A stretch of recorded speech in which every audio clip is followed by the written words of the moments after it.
and today we're going to be making smothered fried pork chops, and this is going to be our dinner. Now, the gravy, you're going to make a gravy with this, okay? So the gravy I'm doing, because it's like a dinner time, I'm doing the liquid is going to be chicken broth. But if I was to make it for breakfast, I would do more of like a regular gravy using milk. So, but with this one, we're going to be doing the chicken broth based gravy. So we got ourselves 3 pork chops in this bag, marinating in my homemade buttermilk. So the buttermilk gives it, it tenderizes it pretty good. My cabinets are always open there. Alright, so it tenderizes it and just gives a good flavor. So I've had it marinating in here for a few hours, and the pork chops are room temperature, and that's important to me because I think it just cooks better that way. Also, we're going to set that aside. Whenever you handle meats, especially pork, chicken, and fish, those things have, you know, a little bacteria in there and give you food poisoning. Wash your hands really, really good before you go touching everything else. You know what I mean? So, but the outside of that bag is really clean. But I'm just washing my hands just in case.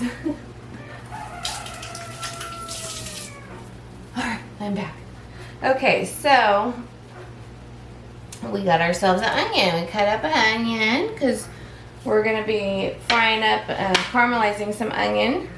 I have a little bit of my pork, my beef tallow. That's what it is. I have a little bit of my beef tallow I rendered.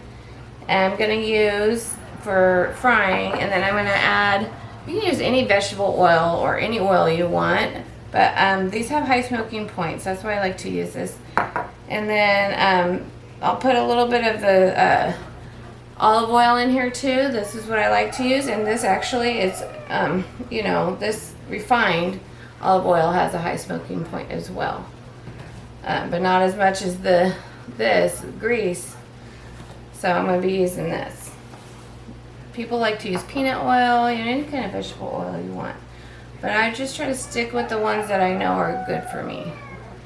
So alright, so we're gonna do that, and then I have a half a cube of butter to fry, caramelize our onions in for later. So we'll put that with the onions, put that aside later. And then, let's see, we have, I'm thinking on it, I'm not sure if I want to do this. Sometimes I'll add mushrooms to my smothered pork chops, so I might do that at the end. I have canned mushrooms. But let's start getting our pork chops breaded. I'll bring you in so you can get a closer look. Okay, so we got ourselves a pan, and we're going to add some flour to the pan. I'm putting about a half a cup of flour in here. Okay, and then this is onion powder, about a tablespoon of onion powder and a tablespoon of garlic powder or granules if you have it, and it gives a really good flavor. Put that in the flour, and then I have some paprika I want to add in, so I'm gonna add the paprika in last. Oh no, do I want to do it now? I'll just put a little bit of paprika in. It's smoked paprika, so it has a strong flavor. I'm just gonna add like a, you know, a little drizzle, like a pinch. And let's stir that in there. And then we want to set that aside here. And let's get our pork chops and get a plate here. Okie dokie, so let's get our pork chops that we have been marinating in buttermilk. Now if you don't have buttermilk, it's okay. You can, don't have to do this. You could just do it dry. But you can make your own, kinda, in a way where it's, you get milk and you add lemon juice, and it makes it taste like buttermilk. So if you want that taste, you can do it that way. If not, just do it dry. And then we're gonna toss this.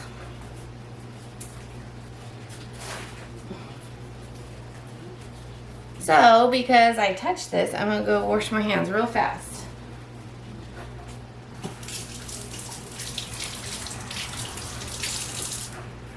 Alright, so wash my hands real good. Now I'm going to keep one hand for using stuff and one hand for touching, okay?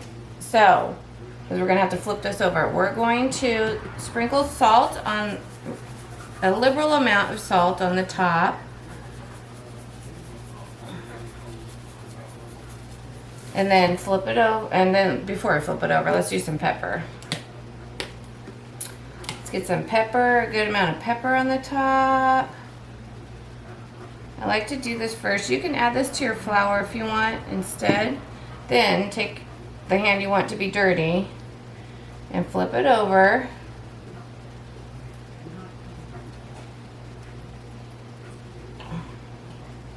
And do repeat salt.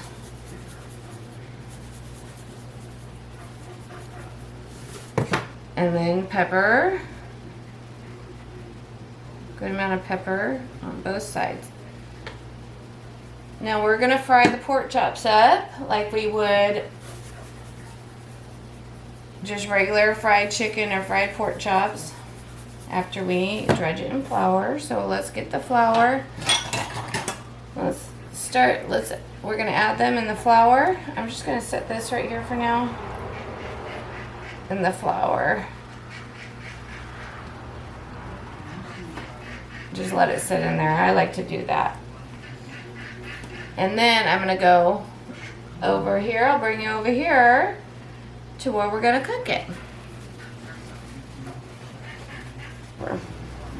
Okie dokie, so let's start our burner and get our cast iron skillet really hot.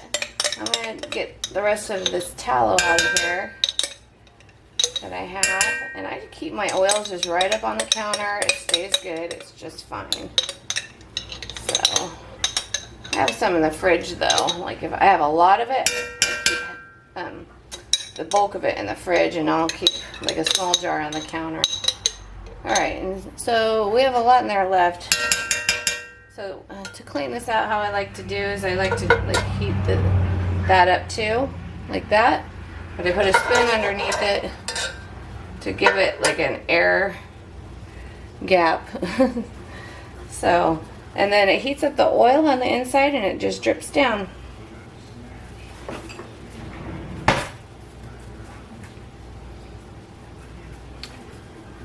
And I'll add a little bit of this refined olive oil. Oh goodness, pepper makes me sneeze.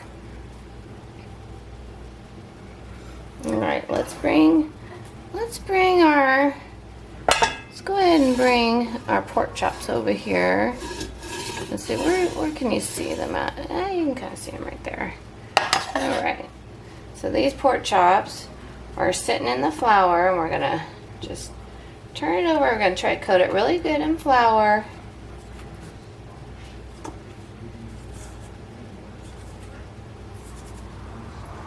Try to keep one hand clean so you can handle other things.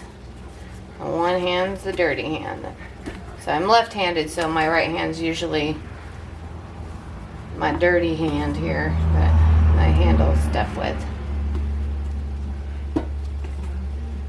You know, this is a lot of people use self-rising flour, and I don't have any, but I could make it. I should have. Sometimes that just helps it fry up better. I can put a little, if you want to do that, you can add a little baking powder to it, and that would help. Well, now let's do that. Let's add a little bit and see.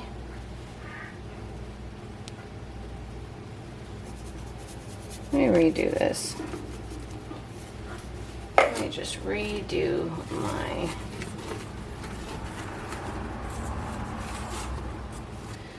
Okie dokie, so I have my flour over here, And oh, we got this pan getting real hot now. This is cleared up good. See, a lot of the oil went out. I'm turning my heat down a bit, and let's get, this is getting too hot to handle. Let me,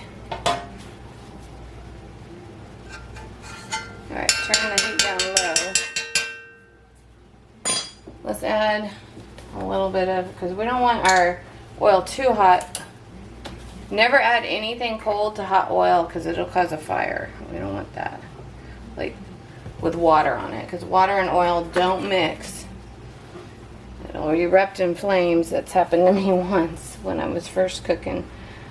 Alright, so we got our oil heating up here. And I put a little bit of baking powder in my flour because to make my own self-rising flour, because it just sometimes helps the crispiness when you're frying up. But some people use self-rising flour, but you don't have to. You don't have to use self-rising flour. You can use regular flour. And you can use cornmeal. You know, whatever you have, any kind of breadcrumbs you want. Also, you can do breadcrumbs. But whatever you have, it'll work.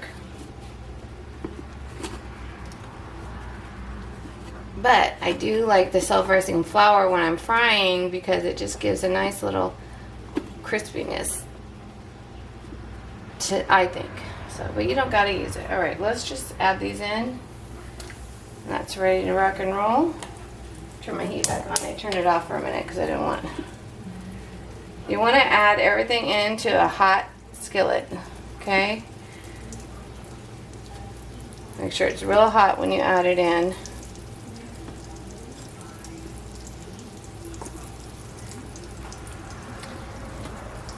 So we just dredge our pork chops in the flour, get it nice and coated.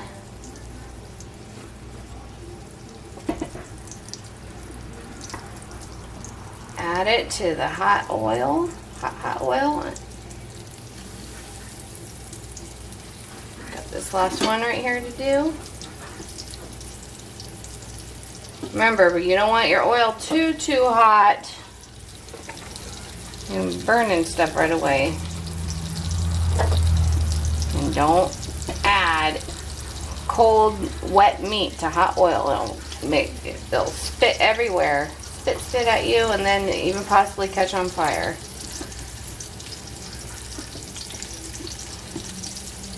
And we're going to save this flour to add back in to make our gravy. So I'm going to get rid of that flour. Alright. I'm going to go wash my hand up real fast. So we're going to cook it for 10 minutes on both sides, just about 10 minutes. So I don't really time it usually. I'll time it for you because I made this so many times, so I'm used to it. But to give you all the time, just about 10 minutes on each side. Let's set this. And my heat, I had to turn it down to medium-low. Set that aside. And we're going to get our cooling rack right here. We're going to take them off and put it on this cooling rack when they're done, while we do the rest. If you don't have a rack, that's fine. I mean, you can use your oven rack. You can use anything with air holes. Or just put them on a paper towel. Okay?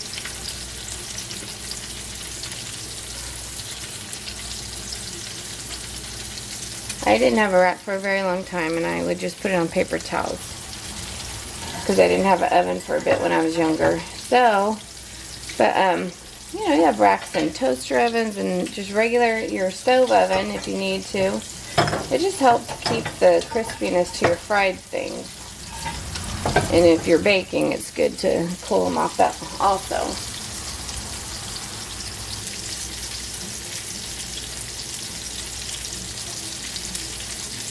Now you don't want to move these. You just let them sit, okay? Don't sit there and mess with it because you'll rip your breading off. I'm going to flip this one over. It's got a little, if you have a little dark spots, that's okay.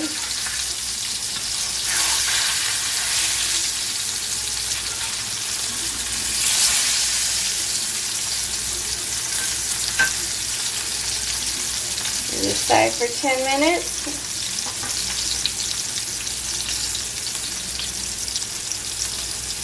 Now, if your stove cooks hotter like mine, I did it a little bit less than 10 minutes because it'll be burning. So, but 10 minutes is your about average time you want to do it.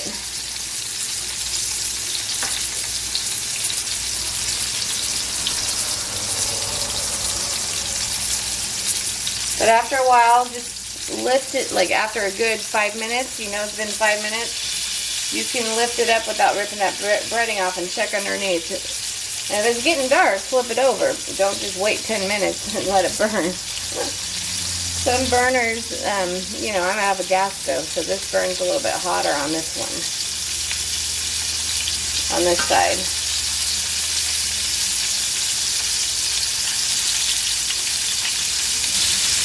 Alright, I ended up having to switch to my back burner because this front burner just was cooking way too hot, even on the low.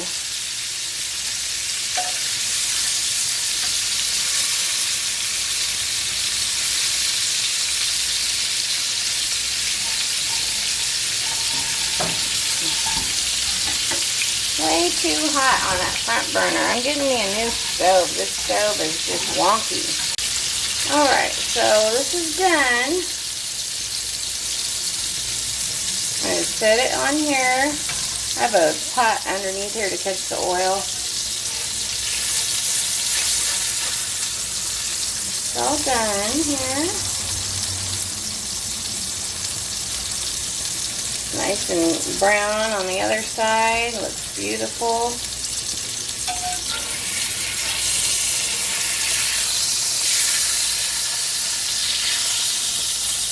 Okay, so put this on your drying rack.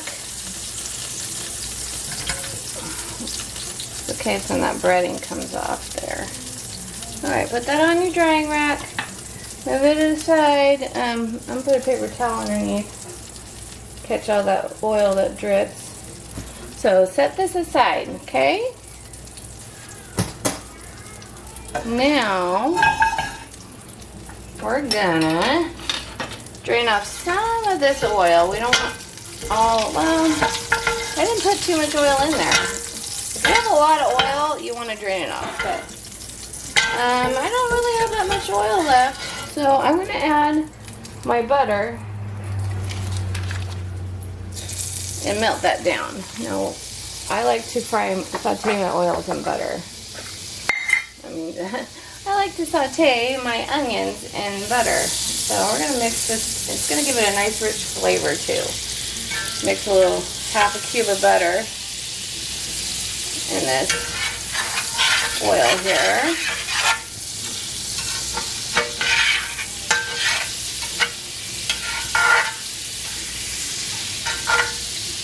Put it back on heat. Now butter by itself will burn. But if you add any oil that will burn, has a low smoking point too. If you add it to other oils, it gives it a higher smoking point and it won't burn. So that's the key to frying with butter. Add it to other oils. It foams up just a little, just from the flour that's in here. And we're going to saute these onions here. And sometimes I'll add celery and bell pepper. But, I mean, I have bell pepper I could add if I want to. But that's kind of Cajun seasonings. I like to have those flavors more for my gumbos. So,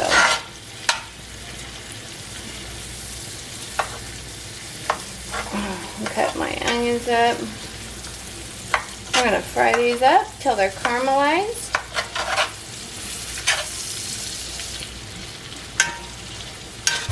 Now remember earlier earlier I said that if it was going to be a breakfast smothered pork chop, you know, with gravy, like breakfast gravy, I would do milk. But because it's more supper with mashed potatoes, some taters I'm going to do, I'm just going to do some instant because it's really hot in my kitchen. So we'll just do some instant taters and put this on the plate. And we're going to do chicken broth. So once those turn golden brown, we're going to remove them as well. And then start making our roux. And gravy is called a roux. And it's a good idea to cook your flour. Because if you're just going to add flour to your dishes, like, it just tastes floury. You want to fry it up and cook it and get that raw flour taste out of it. Now if your stuff's like not thick enough and like in a soup or your roux, it turns out you need to add more flour after you fried it all up. That's okay, but you can't add it hot. You know, you have to, if you add flour to hot liquid, it clumps up. So you have to mix it in cold water before you add it, and that way it won't get clumpy. And I'm saying that's if you need to thicken up a sauce that's already like has liquid in it.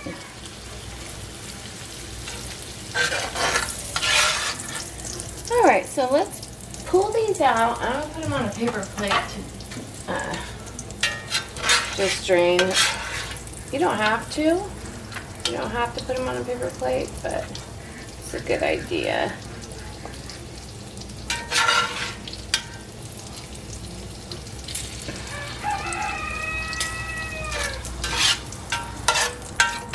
Alright. I mean, the oil is just going to go right back in the sauce anyways, so it's not a big deal. Alright. And then, once we get these out, we're going to add our flour to make our roux. And we want to get our liquids ready to add because the flour is going to get thick real fast and we're going to add that liquid to it when we need it. So let's go ahead and open up our chicken broth or your turkey broth or whatever broth you want to use. Let's open that up. So I have home canned chicken broth, and this is a year old with the Tatler lid, and the seal is still strong. So let's open this up. Yep, good seal. Get that ready. So now we're gonna add, make sure your heat's on low. Add some of that oil back in that's draining off. Alright. Make sure your heat's on low. And then let's add back our flour in that we had before and fry up our flour. And we're going to stir it good and make a roux here. This is about a half a cup of flour. About a half a cup of flour. Just cook it down real good. This is for 3 pork chops, okay guys? 3 pork chops. Okay. Let's let it cook, let the flour cook up.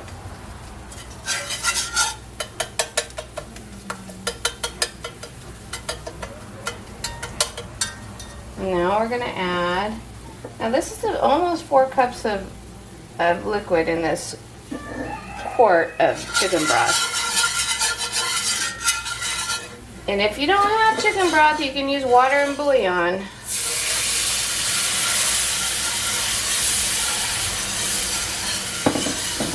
So once your roux starts, just add it slowly. See how thick it is? Look at that. You need to add more.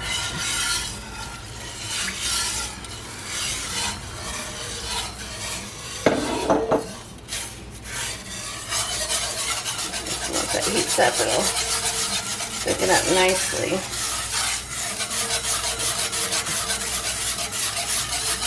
Keep on stirring.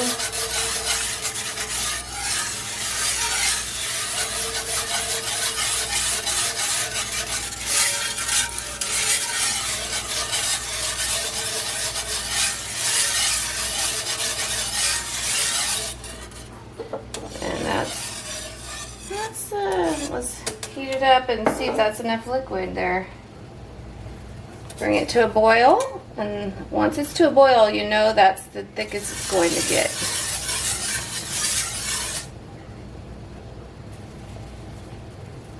And I'm going to taste it after I bring it to a boil. See if I need to add any salt.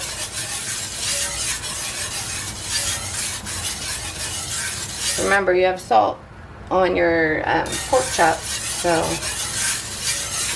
that's going to be released back into here once we put our pork chops back in. That tastes good. Some people will add beef stock with the chicken stock to do another good flavor. There's so many variations of smothered pork chops, and this, you do the same thing with chicken, fried chicken, smothered fried chicken, same exact thing. I think that's thick enough.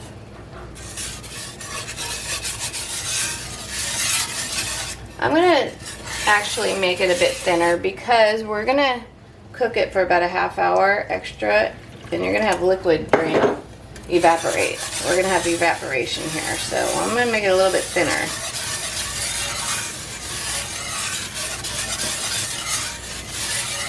I'm just going to go ahead and add the whole thing in. I'm going to make it thinner because we're going to add back our pork chops.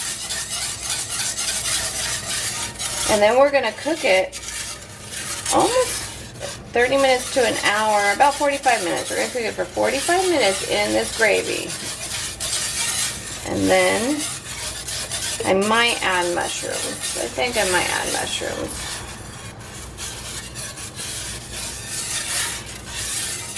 As it cooks. I think it'll give a good flavor. Let's do that. Now we can add back our onions here. Go ahead and add back your onions.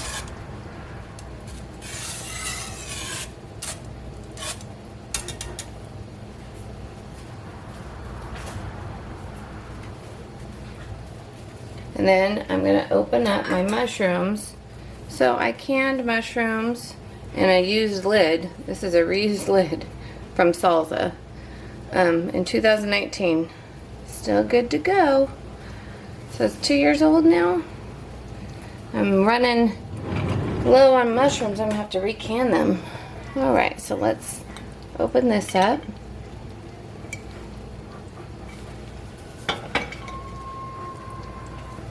That's a good seal.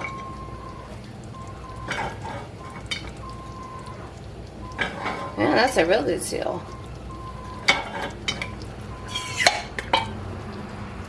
Okay. And I don't drain it. It smells real good. And we're going to go ahead and add that in there. You don't have to add that in there. That's just something extra. That's my own little invention. My grandma's the one that taught me how to make this. She never put mushrooms in, but it just looks like it would taste so good.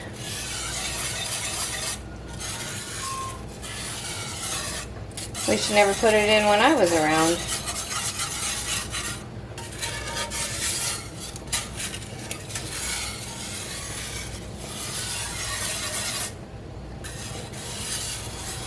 Alright. So let's heat that up back to a boil, and then we're going to add our pork chops right back in there. Let's get this going to a boil here. And you would do this with your fried chicken too, same exact thing. Except I don't think I would add mushrooms to the fried chicken. That's when I might do the celery. That would taste good. But you do smothered fried chicken. Yeah, you know, this is good stuff. Alright, it's getting back to a boil almost.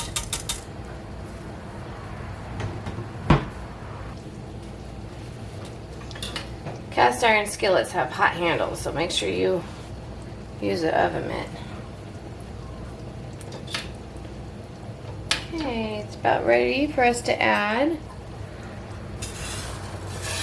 Okay, so that's back to a boil, and let's bring our pork chops over here and add those back in. Okay, so we're gonna add our pork chops right in that goodness, right back in here. And we're gonna cook that for about 30 to 45 minutes. All right, so while that's cooking, we're gonna turn it down to low now and just let it sit there and simmer. And so while that's cooking, I'm gonna make some mashed taters, but we're gonna do instant, so I'm not gonna film that because that's just easy peasy. Hot water and all that jazz. Okie dokie, so it's been about 40 minutes of it bubbling on the stove. Let me get my oven mitts and bring it over here to show you. It looks the same as when we put it in, it's just now it's all marinated together and nice and good. So I'm gonna plate it up and you can get a good look at it. A nice spoonful of mashed taters. Do a nice little dollop of mashed taters here. This is for my husband, so I'll give him a little bit more. Okay, and then we'll get a good spatula here. Let's see, which one do we want to give him? Let's go ahead and give him this one. I'll put it like that. All right. I need to get a spoon. I need to get a spoon. Spoon on some gravy. Spoon on more of this delicious gravy here.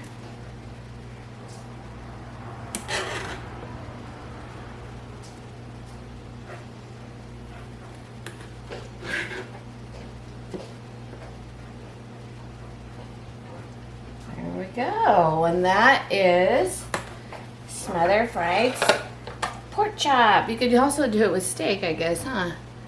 But that looks so good. Let's take a bite. Okie dokie, y'all. So that's how you make smothered pork chops. You just fry them up and make a nice tasty gravy, pour it on top some mashed taters, and you're good to go. So let's try this. Of course, I know it's delicious. But this is my husband's plate. I'm just take a little nibble off of it. Little piece here. Delicious.